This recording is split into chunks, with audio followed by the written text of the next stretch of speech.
Let's welcome to you all on your on channel NAP Education र म स्वागत गर्दैछु तपाईको अभय कुमार मिश्रा र यो भिडियो अहिले जुन तपाई हेर्दै हुनुहुन्छ it is on the premiere for the class 11th.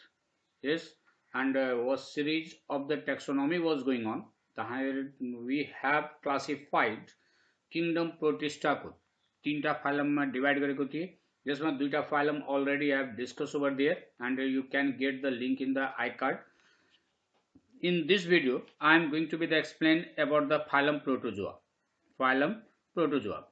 Then let's start of this phylum Protozoa. In this phylum Protozoa, if you are taking this term Protozoa, is saying this is the Greek word proto means first and zoon means animal. पहला जो two kingdom of classification थियो त्यो हिसाबले first phylum protozoa was there of the kingdom Animalia but in the five kingdom of classification this protozoa has been kept into the kingdom protista. यो term introduced by the G.A. Goldfuss in the 1822 phylum protozoa. Protozoa भनेको term. Science of the protozoa वा study of protozoa लाई हामी नाम दिन्छौं protozoology and Vorticella. This animal was the first protozoan that studied by the Leeuwenhoek in the 1675 AD. अब यसको हामीहरु केही silent feature तो केही अलरेडी मैले एक्सप्लेन गरिसकेको छु तपाईलाई टर्म्सहरु ओके तर यहाँ this is the free living means this is the not the depends upon the living body over there parasite हुन्छ living on the living body depend upon the living body and commensal भन्नाले living बॉडीमा नै depend गर्ने तर त्यो होस्टलाई कुनै टाइपको that will not giving the harm over there harm गर्दैन भने या neither useful nor harmful okay त्यस्तो कन्डिसनलाई हामी नाम दिन्छौं कमेन्सल यो भन्छ free living protozoans are mostly aquatic जुन फ्री लिभिङ हुन्छ त्यो या त फ्रेश वाटरमा पाउने हो या फिर मेराइन यो पैरासाइटिक छ भने that is the parasitic and commensal parasitic यहाँ ए अलि मिस गरेको छ that is the parasitic or commensal live over means ectoparasite or may be inside the bodies of animal and plant means endoparasite. Okay, it may be unicellular means made up of the only one cell या यसै कन्डिसनलाई हामीहरु acellular पनि भन्छौं acellular भन्नाले it is not made up of the cell अब यो दुईटा टर्मलाई सोच्ने कुरा के छ unicellular is the such type of the one view over there जे एनाटोमिकली हामीहरु हेर्छौं भने त अमीबा को एउटा सेल को स्ट्रक्चर र हामीहरुको एउटा सेल को स्ट्रक्चर इज द सिमिलर त्यसैले एनाटोमिकली के भन्छ amoeba is made up of the only one cell so it is the unicellular तर फिजियोलॉजिकली हामीहरु हेरौं भने त फिजियोलॉजिकली के हुन्छ our one body is the individual and amoeba is also individual त्यो पनि एउटा इन्डिभिजुअल हो र हामीहरु जस्तै आफ्नो पुरै बडीमा फंक्सन गर्छौं त्यो पुरै अमीबा गर्छ भन्नाले अमीबा को बडीलाई हामीहरुको या कुनै पनि सरी इन्डिभिजुअल को बडीबाट कम्पेरिजन गर्छ अनि त्यो कम्पेरिजन गर्दा त्यो हामीहरुको बडी सेलमा डिफरेन्शिएट हुन्छ तर यिनीहरुको बडीलाई सेलमा हामीले डिफरेन्शिएट गर्न सक्दैन that's why it is called acellular so there is the two terms using for the different ways anatomically unicellular भन्छ फिजियोलॉजिकली हेर्यो भने असेलुलर मीन्स कन्टेनिङ वन और मोर न्यूक्लियाई एउटा पनि न्यूक्लियाई हुन सक्छ या many nuclei.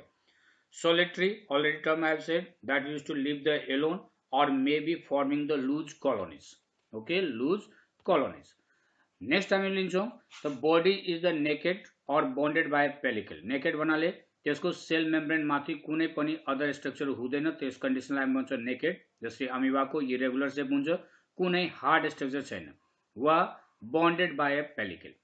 Locomotory organ may be finger like pseudopodia हुन सक्छ whip like flagella हुन सक्छ hair like cilia हुन सक्छ या फेरि कुनै locomotory organ नहोला nutrition may be holozoic means animal like saprozoic or saprophytic means depends upon the dead organic matter or may be parasitic depends upon the living body यसको digestion intracellular भन्नाले inside the cell को भित्र यसको digestion हुन्छ in the food vacuole okay.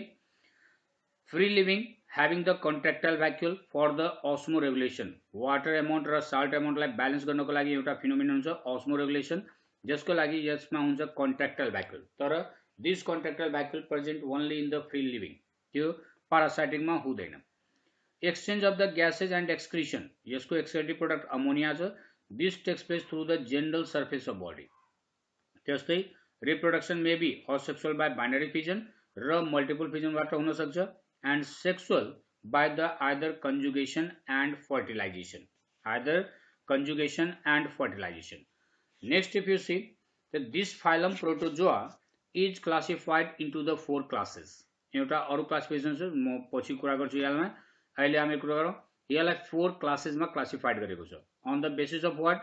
That this classification in the classes on the basis of locomotory organ.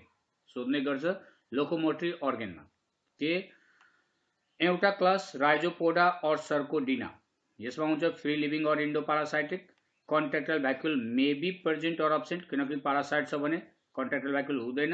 Body is naked means without definite shape, जसरी अमिबाको definite सेप हुँदैन, र यसमा लोकोमोटरी अर्गन हुन्छ सिडोपोडिया। ओके, जो अमिबामा there is the overlap and finger like position निस्क्यो कहीँबाट, त यसलाई हामी नाम दिन्छौँ सिडोपोडिया। यो सिडोपोडिया लोकोमोसनमा पनि हेल्प गर्ने र फुड क्याप्चरिङमा पनि हेल्प गर्छ। यसमा एउटै न्यूक्लियस हुन्छ, only one nucleus. Okay, reproduction by binary fission, जैसे एक्जाम्पल भयो amoeba, entamoeba etcetera. Understood. Next class happen class 2, that is the flagellata or mastigophora. यसलाई हामी भन्छौँ फ्लैजिलाटा और मैस्टिगोफोरा। यसमा हुन्छ के usually they are the free living but some are parasitic. Okay, body is covered with pellicle, pellicle छ भने hard covering छ भने अटोमेटिकली डेफिनेट शेप भइहाल्छ बॉडी को। Only one nucleus is present. Locomotive organ यसमा flagella whip like structure हुन्छ, there is the flagella over there, and reproduction by binary fission. Example trichomonas, जसले गर्दा vaginitis in the female, it is the name of the disease. Trypanosoma, जसले गर्दा हामीले sleeping sickness हुन्छ। Giardia, diarrhoea को cause हो यो। लेजमानिया, कालाजार हुन्छ यसलाई। जैसे ट्राइकोनिम्फा,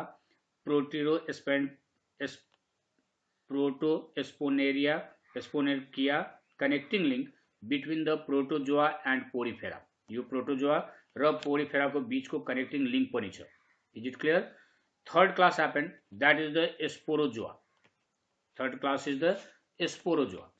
स्पोरोजोआ में एक्सक्लुसिवली यसमा जति पनि एनिमल छ सबै endoparasite. Okay, and locomotory organ are absent, किनकि पारासाइट छ त लोकोमोटरी अर्गन छ, नो नीड अफ देयर। यसमा body covered with the thick pellicle means different shape haven there, asexual and sexual by fertilization. यसको example plasmodium, monocystis, eimeria etcetera. Is it clear? त्यसपछि एउटा classification class 4, that is the ciliata. Yes, ciliata हुन्छ के free living और इन्डोपारासाइट। यसको locomotory organ cilia हुन्छ यसमा। जसरी गुड एक्जाम्पल इज द लोकलमा हामीले लिन्छौँ, मोर कमन इज द प्यारामिसियम। तो यसमा सानो सानो हेयर लाइक स्ट्रक्चर हुन्छ, नियर अबाउट 10,000 ओभर देयर। तो यो सिलिया। बॉडी कवर्ड हुन्छ विथ द पेलिकल, मल्टीन्यूक्लिएट एंड हेट्रोकैरियोटिक। मल्टीन्यूक्लिएट भन्नाले 2 or more than 2 nucleus is there, and heterokäriotic means that nuclei are different in structure and function. त्यहीमा भने एउटा classification अरु के हुन्छ, phylum प्रोटोजोआलाई on the basis of type of nuclei दुईटा सब फाइलममा divide हुन्छ। एउटालाई हामीले भन्छौँ प्लाज्मोड्रोमा। प्लाज्मोड्रोमा प्लाज्मोड्रोमामा हुन्छ के this is the either uninucleate भन्नाले एउटै न्यूक्लियस होला, या मल्टीन्यूक्लिएट छ भने त homonucleate, all the nucleus are similar in structure and function. तर इन द अदर हुन्छ सिलियोफोरा। सिलियोफोरामा यसमा जुन पनि एनिमल छ दे आर द हेट्रोकैरियोटिक भन्नाले nucleus are the 2 or more than 2 different types, heterokaryotic. Okay, अब यो सब फाइलमलाई फेरि क्लासमा डिवाइड हुन्छ on the basis of locomotory organ. त प्लाज्मोड्रोमामा आइसक्यो, that is the Rhizopoda, that is sorry Flagellata, त्यसपछि स्पोरोजोआ, र सिलियोफोरामा आइहाल्छ सिलियाटा।